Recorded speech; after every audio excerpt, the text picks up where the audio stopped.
Antonio, ha sido una semana movida, varios elementos que iremos disgregando en la tarde de hoy. Pero me gusta siempre comenzar con la pregunta, porque así fue que nos planteamos esta conversación. ¿Cómo termina la semana para ti? La semana termina al borde del punto de quiebre como titular. ¿Ok? ¿Por qué? Porque Trump, que ha fijado el objetivo de remover o marginar a Maduro como líder de la organización criminal terrorista global, sin invadir y sin repetir Irak o Afganistán, sigue aplicando la coerción racional, una presión máxima y riesgo controlado. Cada ataque a estas narcolanchas envía un mensaje a Miraflores. Mientras tanto, Maduro no ha respondido a ninguno, ni siquiera en la aproximación de los aviones, sino más bien lo hace desde el punto de vista de la narrativa, del discurso. Habla de soberanía, moviliza milicias y se ampara ahora en Moscú y Pekín, que vamos a ver más adelante, pero no desafía directamente a Trump. Actúa esta semana para ganar tiempo, no para ganar la guerra. Y Rusia entra en escena en esta semana. Putin envía sistemas Pantsir y Buk M2E no para pelear, sino para elevar el costo de cualquier incursión estadounidense. Es disuasión simbólica, misiles para sostener un régimen asediado. Pero también ocurrió ayer casualmente, el Senado de Estados Unidos bloqueó la resolución que introdujeron los demócratas y varios republicanos, 3 si mal no recuerdo, que limitaba a Trump a actuar dentro de Venezuela. La traducción: el presidente tiene las manos libres para actuar dentro de Venezuela porque logró 51 contra 48 votos, 49 votos. El equilibrio institucional se inclinó hacia él, hacia el poder ejecutivo. Es una señal clara de que Washington ya tiene su narrativa. Maduro es el enemigo, es el líder de una organización terrorista global. No hay invasión, pero hay una guerra psicológica muy fuerte, lo que sucedió esta semana. Los bombardeos estos que se aproximaron a Venezuela, los B-52, la aproximación del, como lo señalaste anteriormente, del Gerald Ford, ¿verdad? Y operaciones navales con 70 bajas reportadas. Cada acción busca quebrar la moral del cartel de los soles y provocar una fractura interna. Entonces, ¿en qué estamos? Esta semana en un equilibrio inestable. Trump presiona sin romper, Maduro resiste sin atacar, ambos esperan que el otro se mueva primero y tenemos entonces un tablero clásico de la espera estratégica, que esta semana no hubo guerra en términos de uso de armamento, pero sí un nuevo tipo de victoria, de quien logra controlar el tiempo, y aquí es una variable muy importante. Y Trump domina todo lo que significa el tablero externo, porque está en el Caribe Sur. Maduro cree que puede seguir sobreviviendo con los factores internos, pero el reloj avanza, y la ventaja estratégica siempre pertenece al que no teme mover la ficha que corresponde para actuar. Y aquí esperar puede ser una forma de atacar. Y eso es exactamente lo que está haciendo Trump. Esperar puede ser una forma de atacar. Bueno, es parte de la estrategia, ¿no?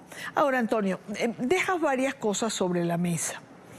Y me quiero referir, por ejemplo, los B-52 sobrevuelan la costa de Venezuela el día de ayer y llegan lo más cerca que han llegado, 128 kilómetros de la base de Palo Negro, que tú y yo sabemos que es una base militar importante. Y tú lo has dicho, Maduro no responde, puede decir y vamos a ver a Padrino patrullando la costa y los radares y las armas y me mandaron misiles, todo, pero su respuesta siempre es retórica, nunca va más allá. ¿Por qué? ¿No quiere dar él el primer paso? No quiere dar el primer paso porque considera en este momento que estamos enfrente de una guerra de narrativas. Mira, lo que se ha desplegado aquí de los medios, por opinadores, influencers, para evitar las acciones de la fase 2 de activos en tierra del cartel de los soles, es impresionante. Es diario y en los programas de mayor audiencia, en la mañana sobre todo.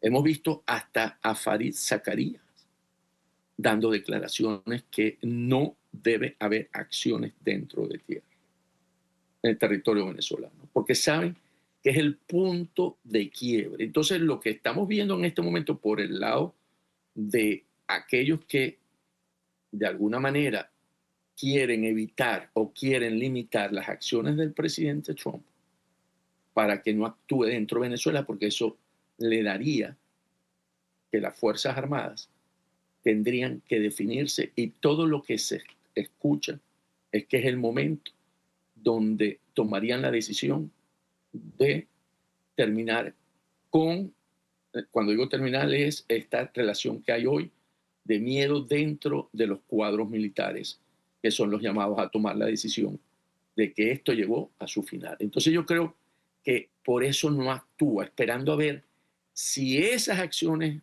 si esas narrativas le amarran. No lo lograron en el Congreso, pero lo están tratando de lograr a través de estos creadores de opinión.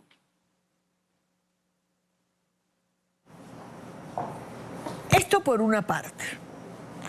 Hay otra cosa que me llamó mucho la atención y fue la visita del comandante Hosley del Comando Sur, que va ayer y visita unidades de las que se encuentran en el Caribe. Pero sigue, digamos, en una ruta de visitas y se detiene en Guyana y se reúne con las autoridades. ¿Cuál es tu lectura?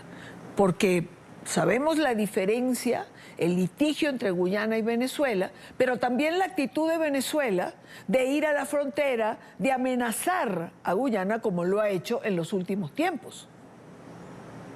Sí, esta visita del jefe del Comando Sur no fue diplomática, fue una jugada estratégica dentro de ese tablero que viene manejando Trump contra Maduro. Un movimiento vuelve a ser de coerción racional, una presión máxima, sin disparar una bala, porque el jefe del Comando Sur, el almirante Hosley, llegó al Caribe justo, cuando Rusia envía los misiles a Venezuela. Y eso no es casualidad, no fue casualidad. Es un mensaje de Estados Unidos en la que dice: Estados Unidos no abandona su flanco sur ni su capacidad de acción. Entonces, no fue una visita protocolar. Fue una jugada que altera el cálculo del rival, en este caso de Maduro, sin necesidad de combate. Porque aquí, ¿qué hace Trump? Cambia el equilibrio sin romperlo. ¿Por qué? Y Maduro lo sabe.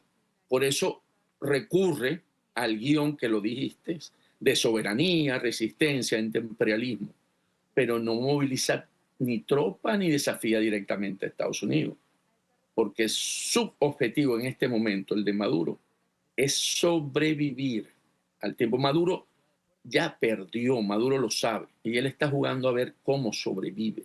Perdió en la elección del 28 de julio, no gana una guerra contra Estados Unidos. Y entonces, ¿qué hace en esto con la visita del almirante? Muestra poder en los Estados Unidos para inducir esa conducta, ¿verdad? Sin destruir la estructura que existe hoy en Venezuela. Y eso es lo que básicamente está haciendo la visita, porque sabemos que Maduro no puede resistir indefinidamente según estas acciones. Entonces, el tablero está asimétrico. Trump controla todo el entorno, como dijimos, militar, financiero, diplomático. Maduro solo controla su aparato de represión y el miedo. Y la brecha se ensancha cada semana. Entonces, ¿dónde está el equilibrio de esto, de este equilibrio inestable? Lo que dijimos, nadie se mueve. Porque si Trump actúa, él va a golpear, va a hacer un riesgo. Si Maduro cede, colapsa su régimen. Pero ambos saben que el juego está en este momento en una situación de definición, entonces hay una espera, ¿verdad?, estratégica. La visita del almirante marca el fin del silencio operacional. Ya no tiene ambigüedad. El Caribe es un escenario activo. La presión está calibrada y la diplomacia militarizada. Y la próxima jugada no será, la próxima acción no será simbólica. Y esto no es la guerra del siglo XX, es la guerra del tiempo, de las señales y de la credibilidad. Y Trump no necesita invadir, solo necesita convencer a Maduro de que si sigue resistiendo, ya no tiene sentido para él. Y el reloj sigue avanzando. Claro. Y quien controla el tiempo, controla el desenlace. Hoy circuló la información, se publicó en Estados Unidos, por supuesto se ha replicado y se ha hablado de esto todo el día, de condiciones que habría puesto Maduro para su rendición, para su entrega, en fin, como cada quien le quiera llamar. Habría hablado de amnistía para él y para los suyos, del retiro de la recompensa que tiene Estados Unidos por su cabeza y facilidad de asilo. Esto me hizo recordar la intervención de María Corina en el Business Forum hace 2 días en Miami, cuando decía, se le ha dado a Maduro la posibilidad de negociar, pero él insiste una y otra vez en no aceptarla. Y en una frase que se me quedó de su intervención que decía, esto va a pasar independientemente de lo que Maduro haga. ¿Tú le das credibilidad a esta información de condiciones? Han tratado de negociar, lo sabemos, cuando quisieron hablar del gobierno de transición encabezado por los Rodríguez, que por supuesto fue rechazado por Estados Unidos.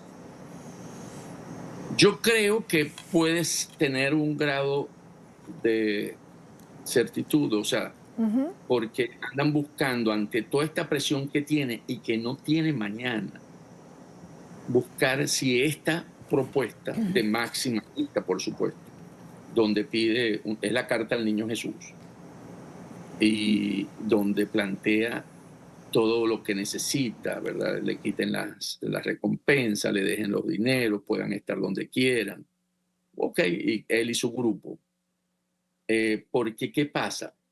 Maduro ya se da cuenta que no tiene que buscar un movimiento que le permita evitar ese final, que puede ser la neutralización si sigue en la resistencia. Entonces, en esta presión militar está esta oferta que propone Maduro, y podemos decir sus condiciones de rendición, si lo queremos poner en términos de guerra, ¿verdad? Y ahí el que controla es Washington, este ritmo en este momento de esto que está sucediendo. Y es él el que puede tomar esa decisión de darle esas concesiones que está pidiendo o no.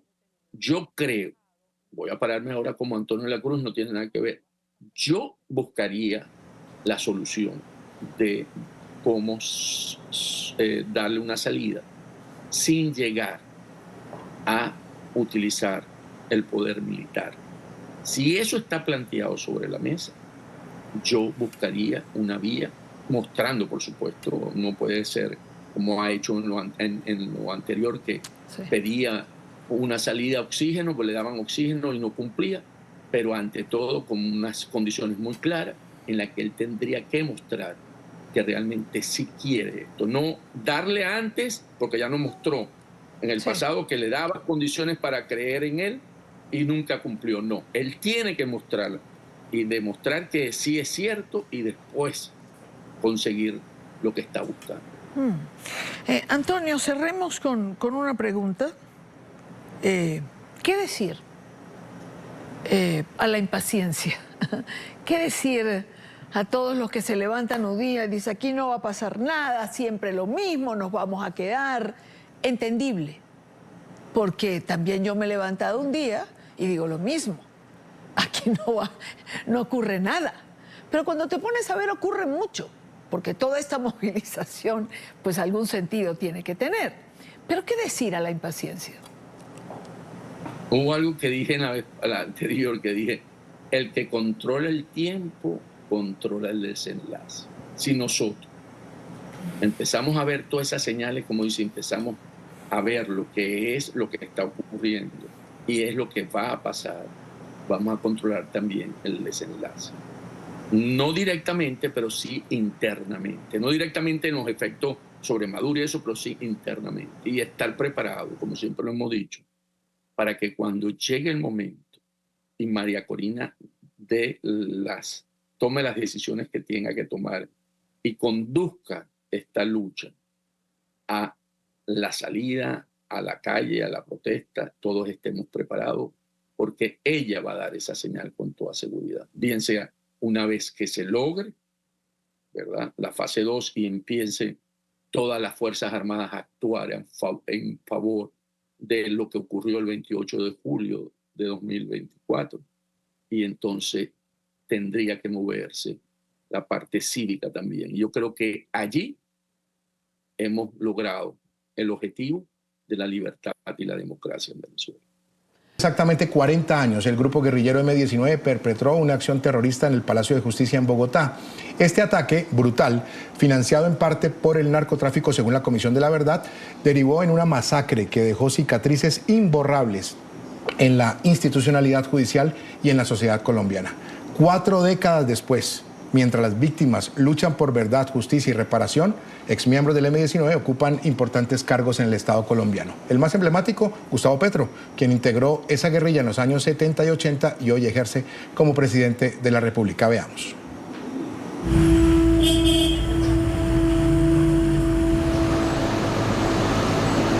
El asalto al Palacio de Justicia comenzó sin ruido, con la llegada de 7 guerrilleros del M-19 entre las 10:30 y las 11 de la mañana.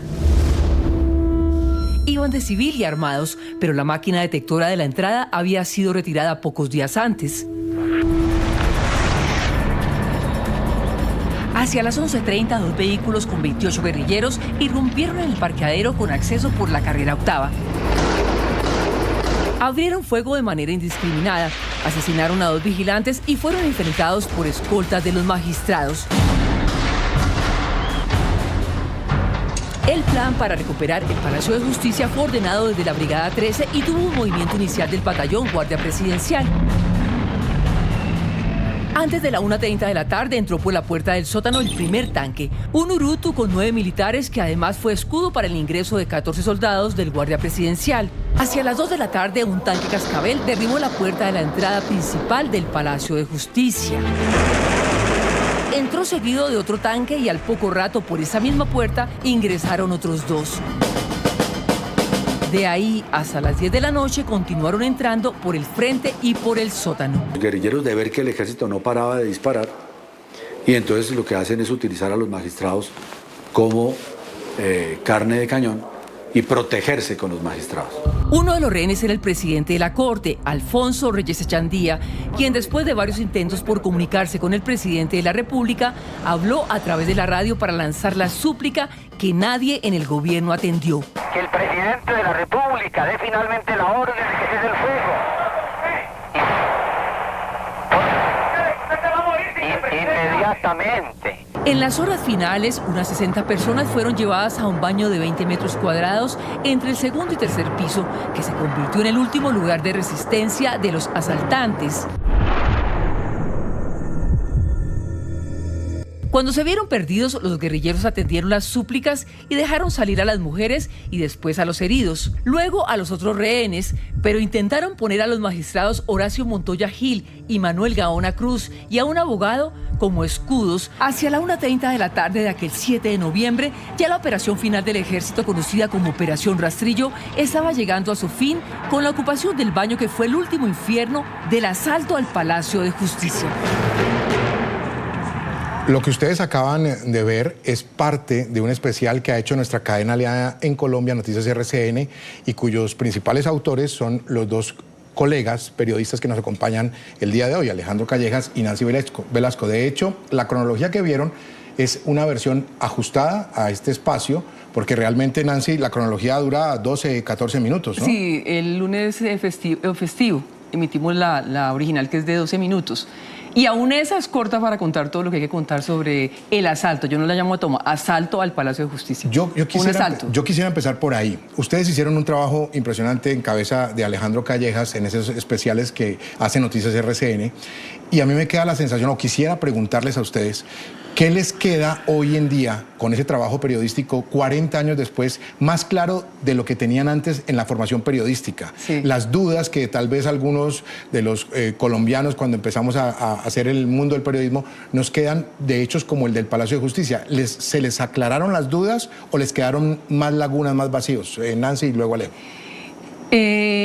Haciendo todo ese trabajo de información, de documentación sobre lo que fueron los hechos del Palacio de Justicia, los hechos me refiero al 6 y 7 de noviembre de 1985, 28 horas de terror, me queda claro que eso fue terrible, que durante muchos años ha sido enfocado el tema en los desaparecidos, que es otra tragedia, de ninguna manera le voy a quitar dolor a esto, pero no se han enfocado nunca los trabajos de reconstrucción, me parece a mí, en lo que yo he visto, en lo que vivieron los civiles atrapados en medio del fuego que comenzó el M-19, que entró a sangre y fuego, y la respuesta desbordada de los militares, digamos. A mí eso me causó, sinceramente, dolor. Sí.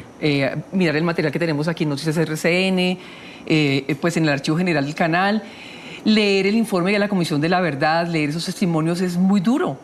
Y entiendo ahora mucho la rabia que tienen todavía personas como Carlos Medellín Becerra, hijo de uno de los magistrados inmolados, y Mauricio Gaona, que han sido muy citados en estos días, en estas semanas. Entiendo mucho el dolor, es que no es para menos.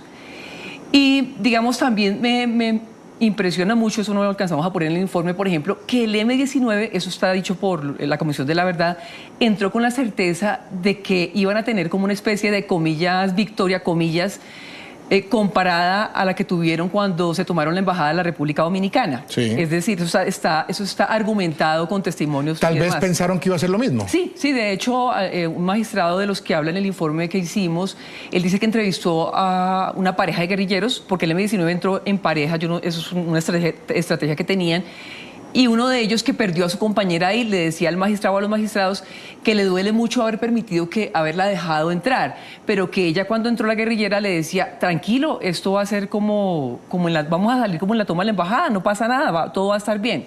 Bueno, Alejandro, ¿qué le queda después de estos, yo digo que son meses, ¿no? Porque ustedes vienen trabajando estos especiales muchas semanas atrás. ¿Qué le queda y qué todavía no le queda despejado?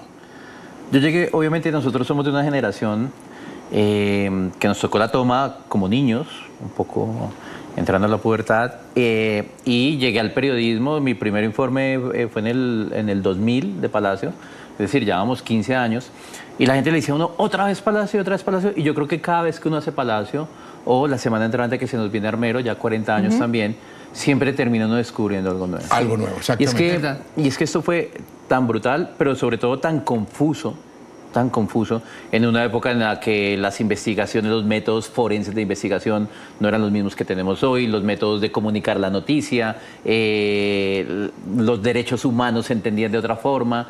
Entonces ocurrieron tantas cosas, como acaban de quemar Palacio, tiene 100 desaparecidos, y lo primero que pasa es un carro de bomberos lavando el Palacio y las cenizas. Sí, y ahí se fue todo. Ahí se fue todo. Eso fue grave. Y con un agravante que nosotros, yo lo entendí de esa forma, y esa es mi lectura, nos pasan dos tragedias similares, y es, claro, cuando está terminando Palacio y se da mucho tema de las desapariciones, la gente que supuestamente va a las caballerizas, pues nos llega otra tragedia que nos supera, y todos volteamos a ver esa tragedia, y de un momento el final de Palacio, que es las desapariciones, pues como que el país en ese momento no pudo ver lo que ocurría ahí porque estábamos mirando otra tragedia, y encontrar que 40 años después hay familias que dicen: no tengo a mi ser querido. Pero lo peor, uno estar esperando a un ser querido, independientemente de cómo haya fallecido, si fue en manos del M-19 en una toma violenta o con la fuerza del medida del ejército.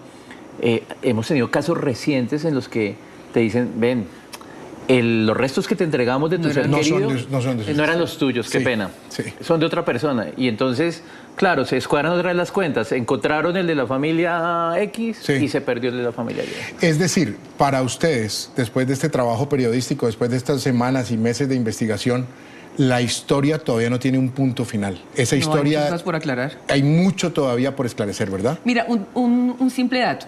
El número final de víctimas, inclusive hay contradicciones. Se decía 95, Carlos Medellín en un discurso muy importante habló de 85. Yo he visto hasta 111. 115. Se toma la de 115, ¿por qué? Porque me decía el magistrado José Roberto Herrera, se toma esa como oficial porque el ministro de Defensa de la época en un debate, una presentación ante el Congreso de la República, habló de 115. Entonces digamos que tomaron esa como oficial, pero tampoco está claro. No coincide con el número de cuerpos que llegaron a medicina legal, por ejemplo. ¿Y el número de desaparecidos, Alejandro? Pues lo que pasa es que la investigación más reciente de la Fiscalía, que eso es una de las sorpresas, siempre nos habían dicho hay 11 desaparecidos, 11 desaparecidos de la cafetería, más algunos que los cuerpos están trucados, y hoy nos dicen, bueno, con los que aparecen en un lado y se van para esta lista y no sé qué, hoy tenemos 16 desaparecidos, es decir, hay 16 O sea, pasamos familias, de 11, que fue lo que mucho se manejó en muchos años, que ¿no? mucho, y que ya íbamos en 7, ¿no? Porque han aparecido 4, después nos dice que apareció otro. Sí. Digamos que la Fiscalía en ese momento trabaja sobre 16 desaparecidos, es decir, 16 cuerpos de los cuales no se sabe nada, cuerpos que no se puede identificar y que nunca se van a identificar. Encontramos, curiosamente, tengo muy metido en la cabeza, digamos, la relación de los dos hechos, que a finales de los años 90, en una misma fosa común, donde llegaron víctimas de Armero, después fueron a parar, se revolvieron restos de desaparecidos de Palacio. Increíble. Y eso ya no da opción de nada después. Es decir, ya vas a hacer una exhumación y no te da la posibilidad de nada. Increíble. Ahora, el papel de la Comisión de la Verdad. Les quiero preguntar por esa investigación que hizo la Comisión de la Verdad. Creo que la más, es muy importante y es muy importante, rigurosa, pero y tiene testimonios de todo lado, o sea, contrastan, ellos no determinan a veces cosas, dicen sobre esto se dice esto y se dice esto. Y, ¿Es lo más acertado? Y deducen, pues a mí me parece muy acertada. Ok. Me parece es muy interesante leerla, es larga, tiene muchos testimonios, como digo, de lado y lado, entonces eso la hace más creíble, creería yo. Sí, y de ahí está agarrado en gran parte el sustento jurídico.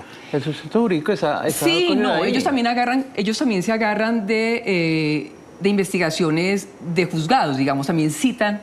Entonces, el universo que usa la Comisión de la Verdad, que presentó en el 2009 el informe final, es muy amplio. Sí.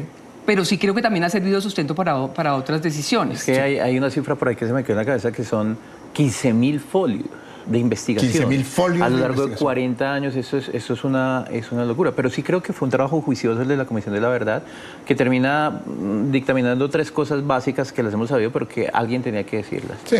Esto ocurrió porque el M-19 entró a sangre y fuego. Eso hay que hacer. Responsabilidad del M-19. Responsabilidad del Estado, que no pudo reaccionar y no supo qué hacer para defender a esas personas y para salvaguardar esa situación. Sí. Y tercero, responsabilidad de los militares de la época, algunos militares, con las decisiones que tomaran. Y la Comisión de la Verdad dice claramente, esto, claro, hay una chispa inicial que es muy potente, que hay que decirlo, es el M-19, pero después ocurren otras cosas y creo que en eso es muy juicioso el informe de la Comisión de la Verdad. Les pregunto por los hechos, o sea, mucha gente de la generación actual dice, bueno, ¿y el Estado ya pidió perdón? Sí. El Estado ya hizo un ejercicio donde a nombre no, eso hizo, no tengo clara la fecha, pero ya hizo un ejercicio de pedir perdón. El M-19 no lo ha pedido, ¿cierto? ¿O ustedes tienen eso claro? No, esa parte no la tengo tan clara. Lo que pasa es que, digamos, lo que hay en la polémica de hoy es porque pues tenemos a un presidente que fue el M-19, que todavía enarbola la bandera del M-19, como está claro, y lo ha hecho en varias ocasiones, y lo que le dicen es que porque no asume la responsabilidad política. Creo que esa es la gran polémica y es verdad, ¿no? Sí. Pues tiene una responsabilidad política porque fue parte del M-19. Sí, inclusive yo creo que aquí nos pueden colaborar los compañeros de la producción. Lo que tenemos de Gustavo Petro es el abanderado del M-19, es el presidente de la República. Veamos, porque esto es mejor verlo y no estar aquí nosotros haciendo conjeturas. Veamos para que ustedes mismos puedan juzgar lo que hace Gustavo Petro con las banderas del M-19. Ese es el mundo que derogamos en la Constitución de 1886 y apareció entonces promulgada por la gente de esta bandera que hoy quieren prohibir la Constitución de 1991. Y ahora henos aquí un presidente de esta misma bandera, culminando el ciclo. A ver, compañero, traiga esa bandera porque estamos hoy de fiesta. No les gusta que la saquemos, ¿cierto? Pero no va a estar debajo de los colchones. Hoy se conmemora un año más del asesinato de Carlos Pizarro. Proclamó la Constitución de 1991 y hoy es parte del gobierno de Colombia. Como yo digo, pues si se van a hundir en las nuevas esclavitudes de la droga, de la ignorancia, de las razas que no existen, pues traigámonos la estatua de la libertad de Nueva York a Cartagena, que si quieren la libertad. Una operación al estilo M-19. Bueno, esa es la polémica. Por eso Nancy, antes de ver al presidente de Colombia, Nancy hacía alusión a eso, a la polémica que se ha encendido en Colombia, Alejandro, porque Gustavo Petro, inclusive en los tuits de esta última semana, yo he revisado lo que ha estado publicando, ha escrito cosas como que no hay balas del M-19 en los magistrados que resultaron muertos. Pues la Comisión de la Verdad es muy clara en establecer que al menos 2 de los magistrados, el magistrado Gaona, fue ultimado por el M-19. Sí. Hay testigos que estaban en ese baño. Serios, ¿no? Testigos serios que estaban en esa última etapa, cuando se está acabando la toma, que aseguran haber visto cuando guerrilleros del M-19 con nombres propios dispararon contra el magistrado Gaona. Y obviamente el presidente de Enarbola esa bandera fue guerrillero del M-19, él no estuvo en la toma, hay que aclararlo. Sí, claro. Él no estuvo, pero formaba parte del grupo y forma parte después de los indultados. Habría que recordar simplemente eso, el ejército, el M-19 es el que entra disparando a los vigilantes, es el que tiene las primeras víctimas, es el que ha entrado las armas. Entonces yo sí creo que hay que asumir una responsabilidad política. A nombre del grupo del cual se es una especie de símbolo, ¿no? Porque pues, en ese momento es el presidente. Hay que ser coherentes, si está sacando la bandera y lo acabamos de ver, y está en plaza pública agitando esa bandera, pues la responsabilidad también le lleva a decir, hombre, sí, se hizo esto, y en nombre de eso que se hizo, pues se le pide perdón, por lo menos un acto de perdón. Es que yo no lo tengo claro, el M-19 no ha pedido perdón, no hay un dirigente del M-19 que haya pedido perdón. Yo he revisado para venir a este programa y no lo encontré, no lo pude encontrar. Creo que Antonio Navarro ha mostrado como una posición un poco más, digamos, más sabia, más clara. Más crítica. Hacia el mismo M, sí, nunca ha sacado pecho, por lo menos por la toma del Palacio. Y en estos días leí un tuit en que decía que él estaba recuperándose de unas heridas fuera del país, creo que en Cuba, no me acuerdo en dónde estaba, cuando perdió la pierna, como diciendo yo no tuve nada que ver con esa toma. Es como una manera de distanciarse del asunto. Pero ya que tú tocas, Navarro tiene unas declaraciones importantes donde dice, finalmente todo salió mal, porque terminamos obviamente reincorporándonos, se firmó la paz, la negociación, pero perdimos a todos nuestros líderes. Es que eso es otra de las cosas, ¿no? Que tiene que ver con otra de las teorías de qué tanto se permitió la llegada del M-19 o no, y qué tanto el ejército sabía y quería tenerlos ahí a todos juticos. Ajá. La teoría de la ratonera. La teoría de la ratonera. Eso lo habla la Comisión de la Verdad. Eso es decir, porque hay una parte muy importante de la Comisión de la Verdad, pero quizás los televidentes, obviamente, que nos ven por fuera de Colombia no lo entienden. ¿Será que podemos dedicarle un par de minuticos a eso? La teoría de la ratonera, tú por favor me corriges si me equivoco en algo. Es decir, el contexto, precedentes. El ejército había sido muy herido por actos del M-19, como el robo de las armas del Cantón Norte, la toma de la Embajada de la República Dominicana, que fue 2 años atrás, pero bueno, eso era una herida abierta para el ejército. Y hacía poco, menos de un mes creo, o un mes, habían atentado contra el entonces ministro de Defensa Militar, el general Vega. No, el general. Sí, Vega. Era Vega, ok. Entonces, digamos, había una herida. El M-19, por su parte, también estaba pues herido, pues un grupo guerrillero pues, estaba herido también por lo que recientemente había ocurrido con sus integrantes, como creo que un grupo de muchachos que se tomaron un camión para repartir, lo robaron. En el sur de Bogotá. Sí, para repartir leche, y creo que algunos los mataron. Entonces digamos que esos estaban, había un deseo de encontrarse, ¿sí? De revancha. Sí, un poquito. La teoría de la ratonera es que dicen como no había medidas suficientes para cuidar el Palacio de Justicia, lo cual tampoco ha sido respondido. ¿Quién dijo que quitaran, quién dio la orden para quitar las medidas de seguridad del Palacio? Por ejemplo, la máquina detectora de metales. Entonces, la suposición es que el ejército los quería los quería tener ahí encerrados para combatirlos. Sí, para enfrentarse. Sí, un magistrado dice que el Palacio de Justicia, el de esa época, estaba hecho de tal manera que era fácil entrar, como se demostró, pero muy difícil salir. Esa es la teoría de la ratonera. Y además se junta con dos elementos, Alejandro, importantísimos. Se supone que, o eso por lo menos hay versiones, que se sabía un mes antes, dicen que se sabía que iba a pasar. Sí, un mes antes. había plan desde junio, no un mes antes. Hay algo que no se ha podido establecer. Mucho más antes. Ninguna de las investigaciones lo ha podido establecer, ese es uno de los pendientes, y es si el ejército tenía o no infiltrado al M-19 y si el ejército realmente sabía todo lo que iba a ocurrir, y el ejército de la época, obviamente, y dejó pasar, porque esa era la única forma de tener reunidos a muchos de los comandantes en el mismo lugar para tenerlos juntos y combatirlos, que fue lo que terminó pasando, que era lo que decía Navarro, decía, perdimos a muchos de nuestros mejores líderes, comandantes, los perdimos en el mismo lugar. Y esta toma finalmente fue una tragedia para el país. Navarro lo ha reconocido. Y eso de que tanto sabía el ejército, que tanto lo permitió, si es que lo permitió, sigue siendo una gran especulación. Sí. Un gran que nunca interrogante. se va a poder, De esos comprobar. elementos, lo de la vigilancia sí está confirmado, ¿no? La vigilancia sí la retiraron 2 días antes, Sí, exactamente. Exacto, porque la quitaron. Y también es interesante que cuando se produce la noticia de la toma del Palacio de Justicia por parte del M-19, se tituló en algunos medios, pues en esa época muy diferentes a lo que es ahora, sobre todo la radio, que era la más de mayor rapidez en informar. Crónica de una toma anunciada. Claro, Esto ha citado inclusive la eso Comisión que de tiene la que Verdad. ver con la suspicacia de miércoles, ¿cómo llegan 8 tanques de guerra ¿Tan rápido? en 20 minutos a la Plaza de Bolívar? ¿Por qué estaban tan preparados? El ejército ha dado 1000 explicaciones, pero son como, finalmente eso termina siendo como una película de suspenso, ¿no? Más allá del dolor, de lo que representa, termina siendo un tema donde hay muchas incógnitas aún. Muy bien. Vamos a hacer una pausa. Les pido a los televidentes también un par de minutos. Hacemos una pausa, regresamos, seguimos hablando de este tema que ha cobrado mucho más vigencia en Colombia en esta semana. Son 40 años ya de, como bien lo dice Nancy, ese asalto del M-19 al Palacio de Justicia. Regresamos.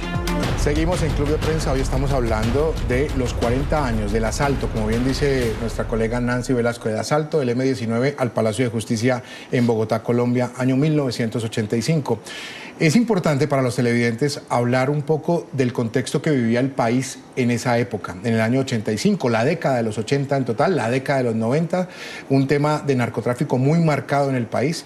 Y por eso les quiero preguntar ahora a ustedes, Alejandro y Nancy, sobre el narcotráfico, hasta dónde se sabe o se ha podido establecer financió la toma, el asalto del M-19, Alejandro. Pues esta es una de las teorías que aparece durante, digamos, no fue una teoría inicial, aparece promediando todos estos 40 años, y es la forma como Pablo Escobar le habría ofrecido financiación al M-19 porque tenía dos objetivos: evitar que se firmara la extradición y lograr que se perdieran todos los expedientes.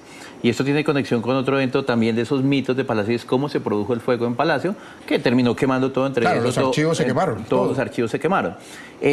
Para este especial volvimos a hablar con el ahora general retirado Plazas Vega, que recordemos fue uno de los primeros implicados, es el que hace la retoma a Palacio, estuvo detenido y después se decretó su inocencia.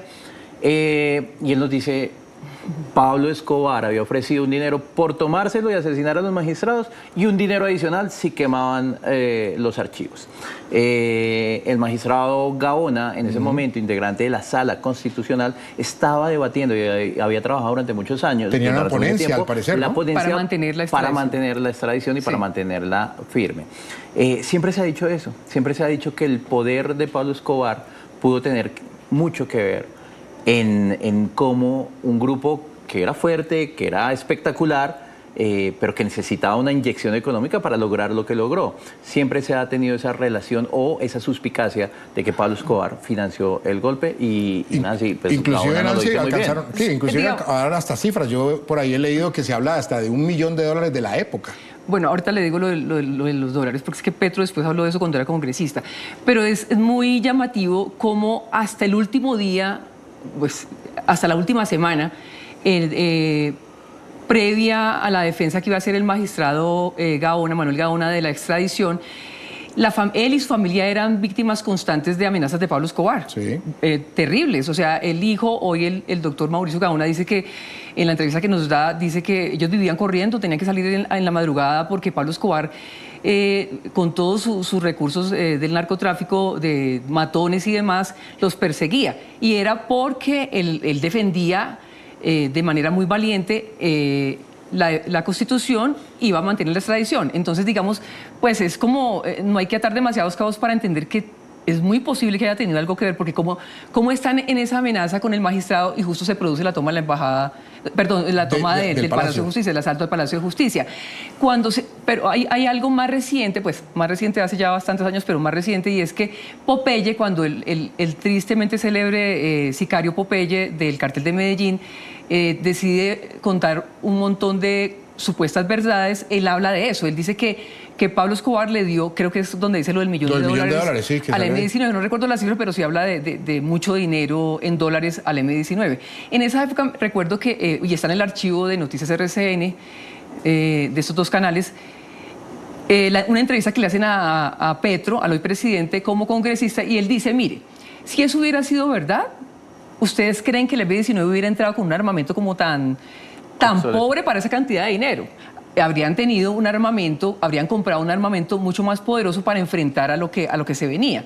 Entonces, no sé, él plantea eso, pero sí, claro, a mí me llama mucho la atención sobre todo las persistentes y crueles amenazas al magistrado que insistía en la defensa de la extradición. Entonces, pero no es solo eso, Jesús. Sí. Es decir, la protección de la que estábamos hablando, que se levantó en el Palacio, la protección se había determinado y se había dado porque la mayoría de los magistrados estaban amenazados. Claro, no solo Gaona, la mayoría de los magistrados estaban amenazados en un momento muy difícil de Colombia, y hay un periodista reconocidísimo, Edgar Telles, que nos dice, yo creo que lo de Palacio es el nacimiento del narcoterrorismo en Colombia. Aquí en Playa El Sunsal, gracias por venir, la verdad, a todo el equipo, porque este es un trabajo de todo un equipo, yo sé que no es fácil, así que muchas gracias, Armando, qué bueno que aceptaron la invitación de venir a transmitir desde aquí, desde la sede de los torneos internacionales de surf, que obviamente acabamos de iniciar con el Longboard Championships de la WSL, así que hablar de todo lo bueno que está pasando en este país. Así es, El Salvador, bueno, se mantiene muy anfitrión, ¿no? Es tierra de anfitriones y está obviamente con todas las pilas puestas para poder recibir a muchos internacionales, no solo para visitar y conocer El Salvador, sino también para desarrollar grandes eventos y eventos obviamente que son de talla mundial. Entre ellos el Surf City Longboard Championship, que por supuesto recién acaba de terminar. Recién acaba de terminar. Bueno, no fue tan bien. La WSL siempre hace una ventana y esta ventana era del 5 al 9 de noviembre, pero no fue tan bien que ayer, jueves, logramos cerrar en un solo día porque la playa El Sunsal es perfecta para los longboarders. Ahí estamos viendo unas imágenes precisamente de la magia de los longboarders en esta playa que para nosotros es de verdad un lujo. Y para ellos todavía más, ellos lo dicen. Ahí ganó en hombres Kai, un australiano, que era primera vez que venía a competir aquí a El Salvador, estaba impresionadísimo. Hoy fueron a hacer turismo al lago Ilopango y también estuvieron jugando golf, porque estamos paralelo a estos eventos también realizando el segundo torneo internacional de golf and surf, que los unimos precisamente para que aquellos que no solo surfean, sino que hacen golf, también puedan tener esta conexión de ambos eventos. Ahí estamos teniendo varios invitados. Y en mujeres quedó campeona Rachael Tilly, que también ella es una estadounidense y una gran fan del Salvador. También hoy hizo turismo, así que hoy ya estamos preparándonos para el siguiente torneo internacional de surf que inicia el próximo 10 de noviembre, aquí siempre en el Sunsal. Termina uno y casi que arranca el otro. Bueno, aquí estamos en el set y aquí ya estamos viendo al equipo preparando, colocando las banderas ya de los países que vienen para ese torneo, y mañana seguimos preparándonos y ya vemos varios surfeando la ola del Sunsal, practicando y entrenando la ola. Así que definitivamente nos llena de alegría, como bien dices tú, Armando, ser tierra de anfitriones y obviamente también trabajar muy duro para que esto siga así. Así que nos fue muy bien, todos los atletas se fueron muy contentos. Y aquí bien importante decir que en este campeonato de longboard también vimos muchas familias. O sea, Taylor, un californiano, vino con toda su familia. Estuvimos viendo imágenes de él con su hija surfeando la ola.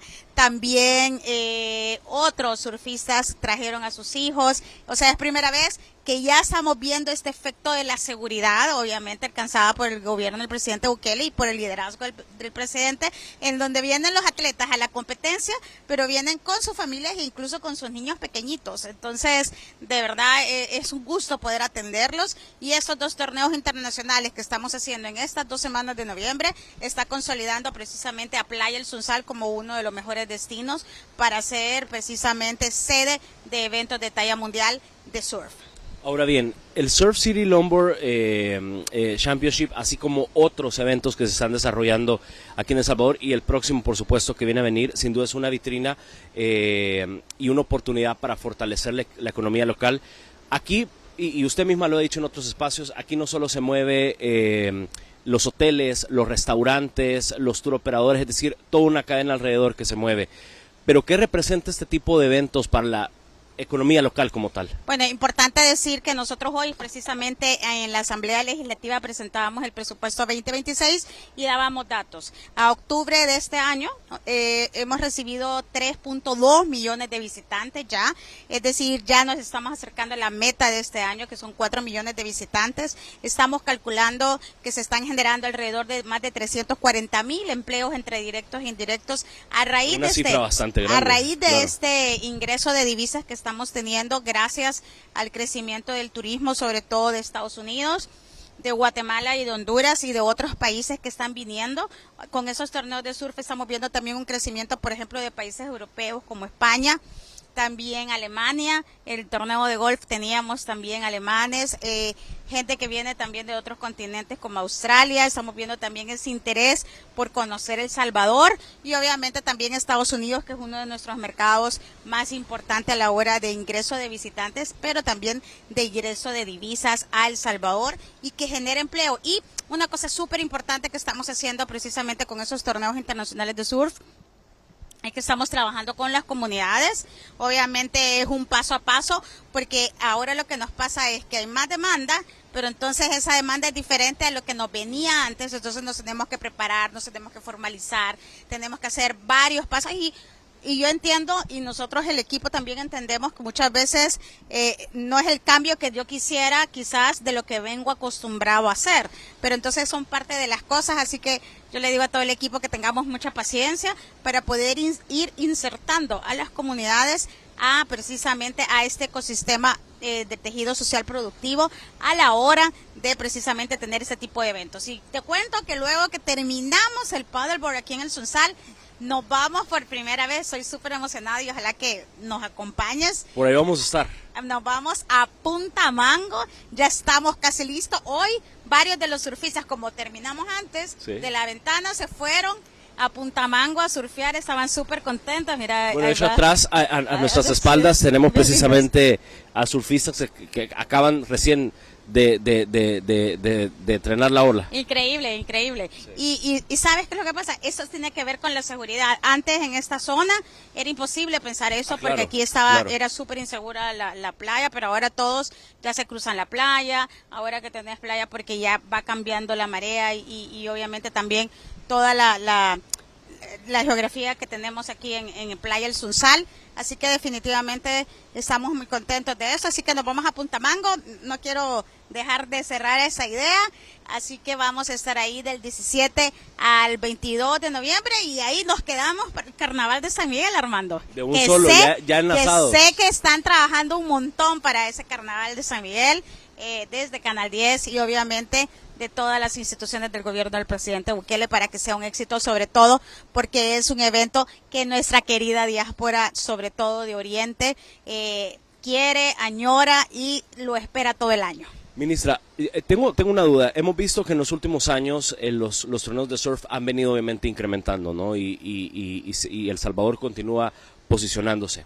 Mi pregunta es, ¿qué es lo que está pasando en El Salvador desde su punto de vista de esa constancia que tienen estas organizaciones, estas asociaciones que dicen no nos vamos a otro país, nos vamos para El Salvador? Bueno, primero la seguridad.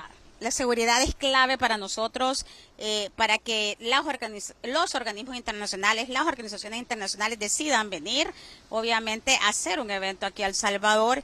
Y el otro factor importantísimo es la logística y toda la organización y la capacidad de respuesta que tenemos todas las instituciones del gobierno del presidente Bukele. Así que yo te lo resumiría así. Obviamente todavía tenemos que mejorar muchísimo. Estamos viendo también cómo reorganizamos la estrategia de atracción de visitantes para el próximo año, si vamos a hacer más torneos o si vamos a hacer otras activaciones. Hoy estamos teniendo también otro tipo de activaciones u otro tipo de eventos de turismo deportivo.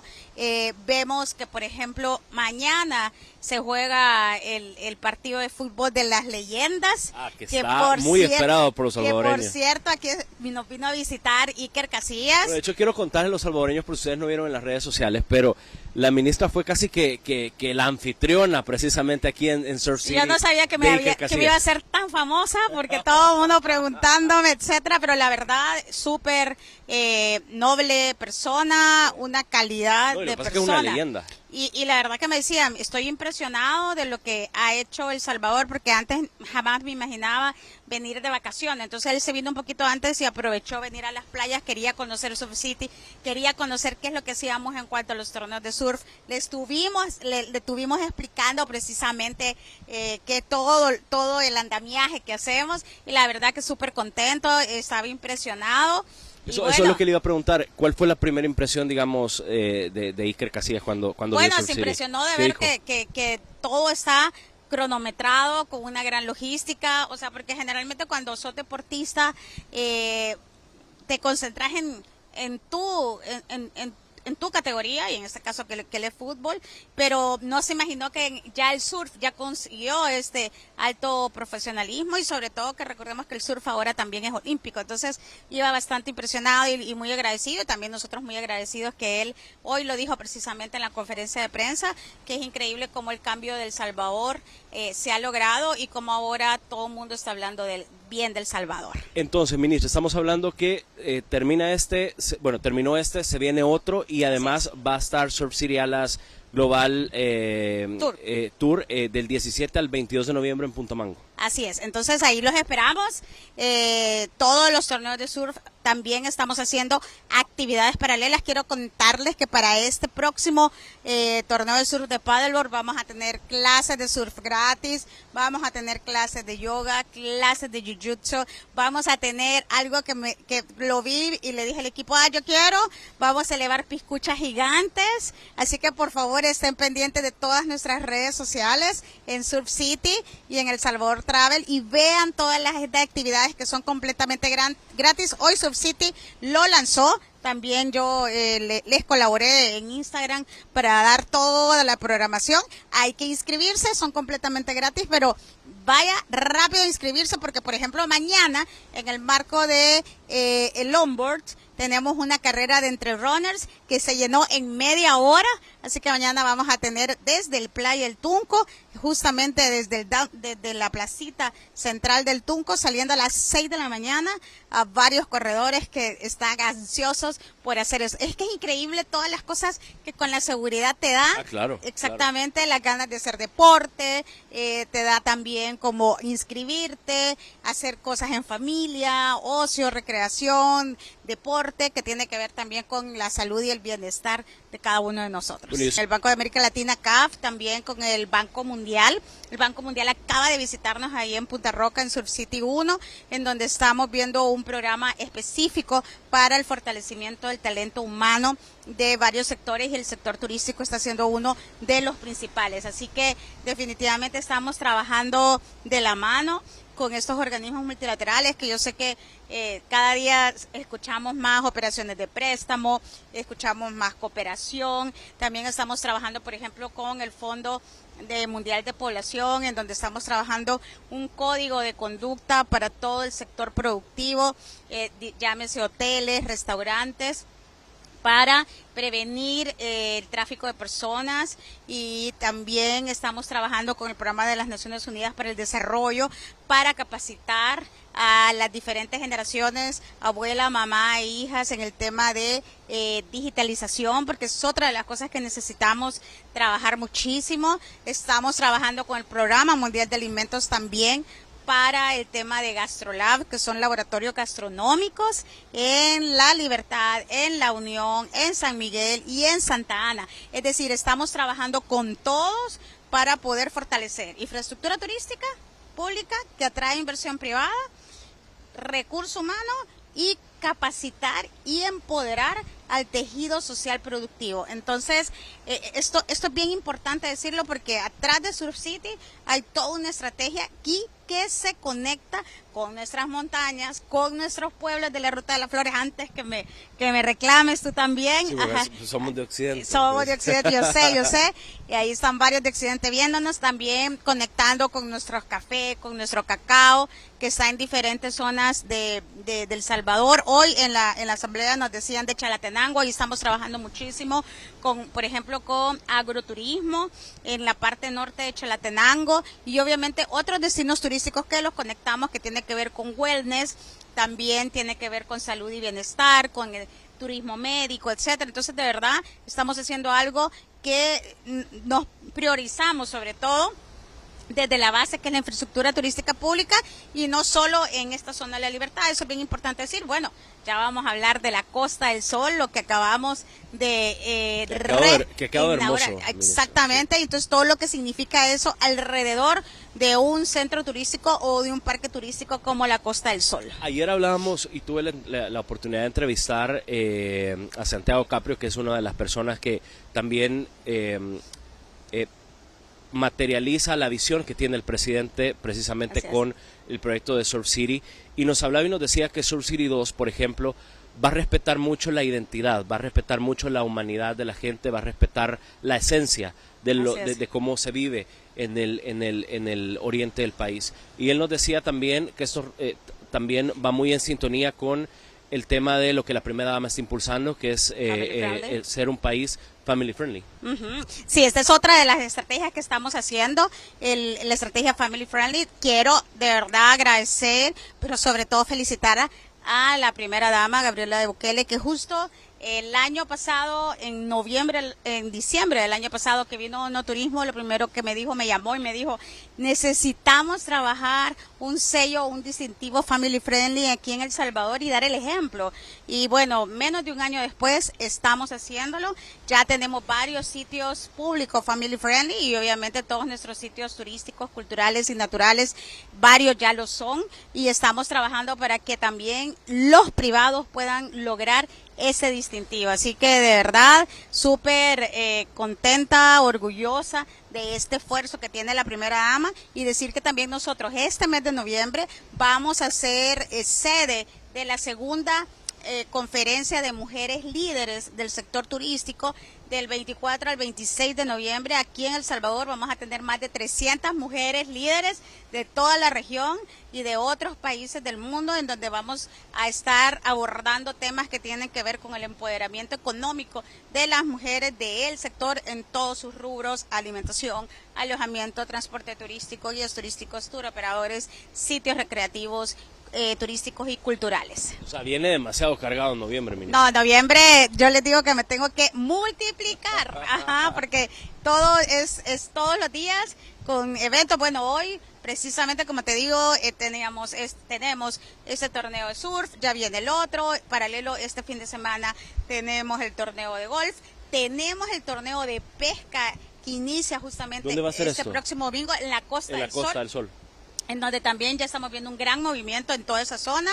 Además de eso, este partido de las leyendas. La otra semana también estamos teniendo otros eventos, como te decía, la segunda conferencia regional de mujeres. Además de eso, también vamos a tener por primera vez el Get Forum, que es el encuentro de Bid Invest, que también es del Banco Interamericano de Desarrollo, justo a finales de noviembre. Inicio de diciembre, ¿no? Exactamente, sí. Finales de noviembre, inicio de diciembre. Además de eso, por primera vez, en diciembre, también la primera semana de diciembre, vamos a tener el Aviation Day, que es la reunión de todos los principales actores del mundo de la aviación y de aerolíneas, así que vamos a tener a la crema innata de los tomadores de decisiones que tienen que ver con la aviación a nivel mundial, primera vez que se hace en el país, así que súper orgullosos de todo esto que estamos trabajando. No, todo un gran trabajar sin duda. Ahí estamos viendo imágenes de hecho de cómo se está viviendo el ambiente aquí.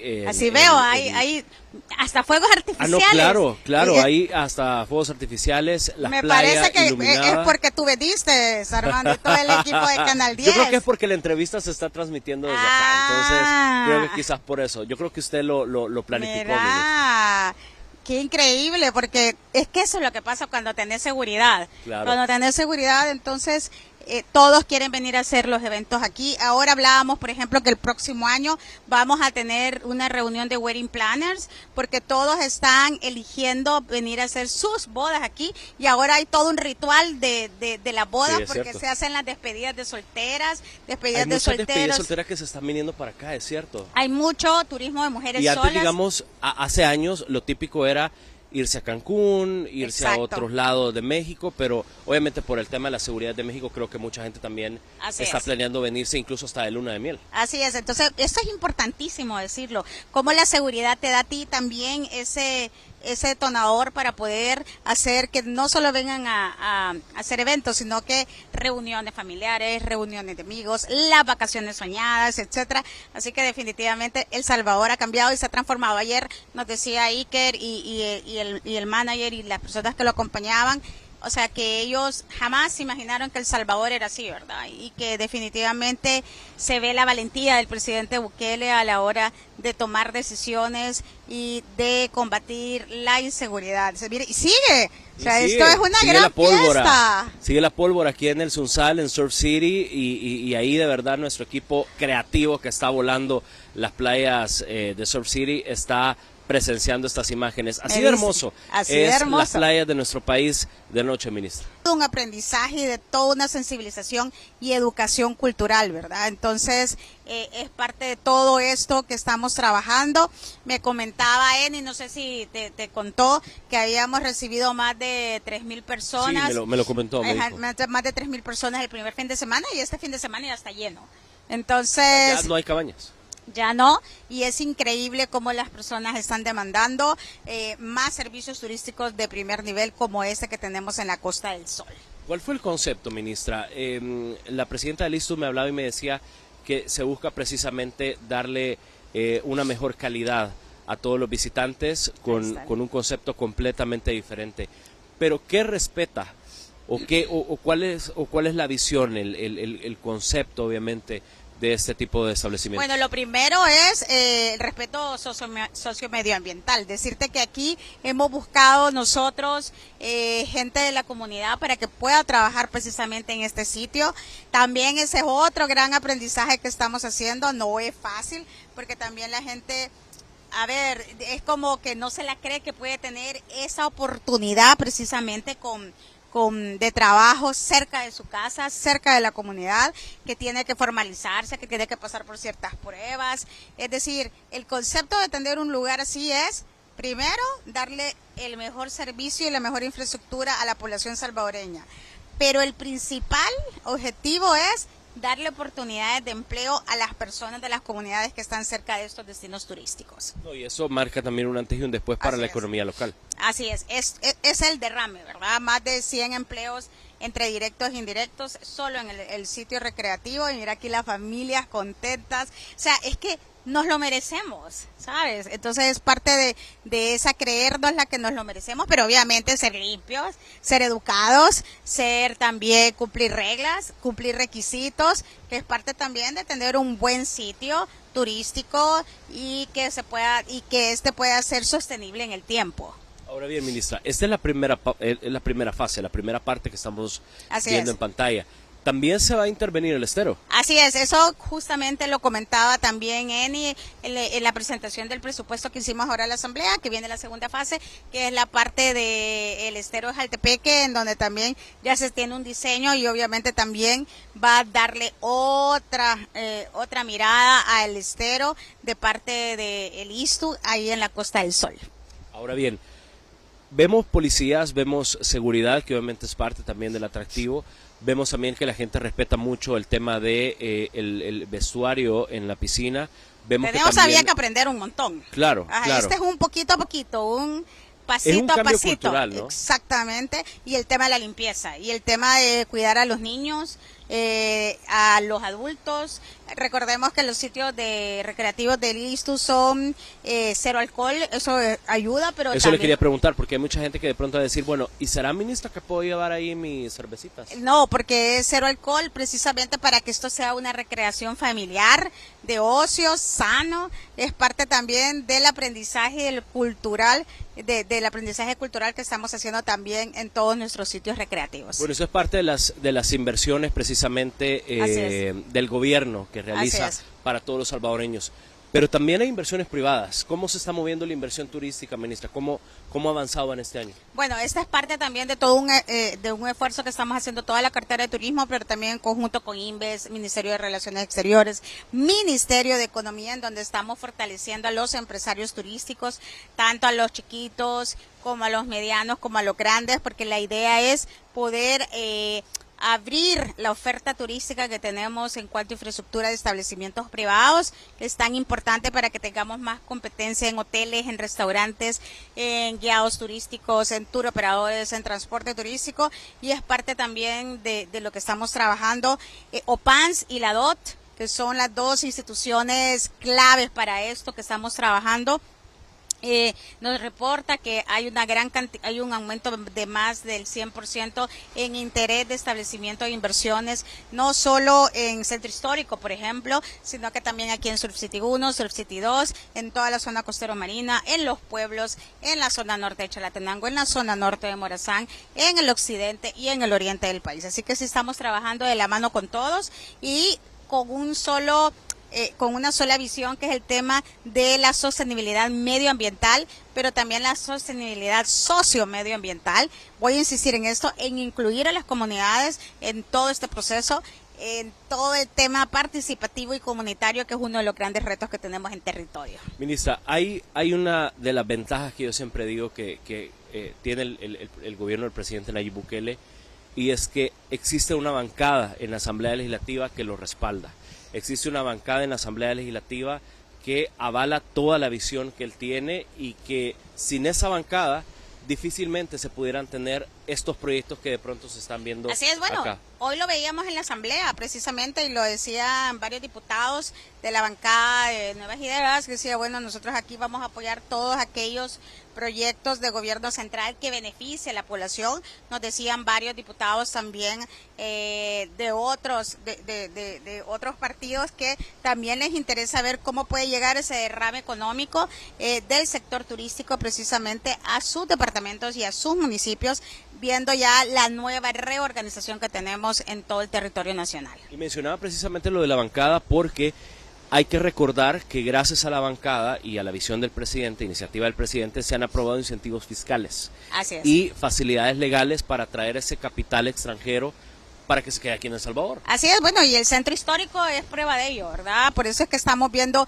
que el centro histórico todos los días inaugura un nuevo establecimiento, casi que todo que ver con turismo, Ahí veo ¿verdad? siempre a Adriana de Aplán cortando cintas casi que todos los días. No, y nos invita a mí, a la ministra de Economía, o sea, es increíble todos los días. No, a esta no te voy a poder acompañar porque a veces me toca estar en Oriente, en Occidente, porque nosotros también nos debemos a, todos los destinos, ¿no? Pero Adriana pasa, yo creo que hoy tenía que inaugurar algo. Hoy andaba cortando cintas también. Seguro. Hace poco, bueno, nos invitó, por ejemplo, a la inauguración de Elsie's Cake, para si tú...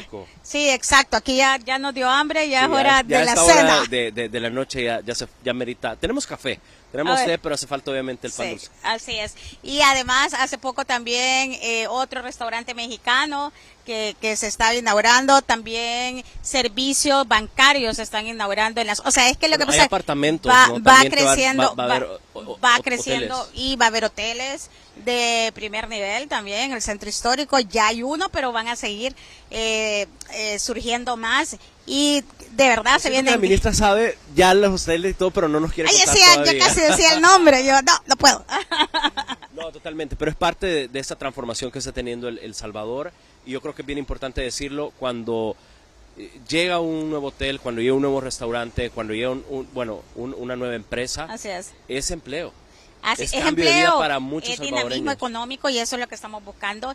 Y el sector privado es el que tiene que fortalecerse, lo decíamos ahora en la asamblea, a la hora de presentar el presupuesto, decíamos, aquí el sector privado es el que tiene que fortalecerse, porque los gobiernos pasan, pero el sector privado debe de estar siempre muy dinámico, generando empleos, pero sobre todo dándole beneficios a sus a su staff, claro, y a todos aquellos que trabajan para una empresa específica, y el sector turístico es uno de los sectores más humanos que tenemos en todas las ramas económicas. Lo que pasa es que también el turismo es un termómetro para Así medir es. si el país está avanzando o no. Así es, y además es un sector que te permite conectar con otros sectores como construcción, como artesanías, como agroindustria, gastronomía, alimentos y bebidas, etcétera. O sea, el turismo incide directa e indirectamente Mueve el para país. una economía.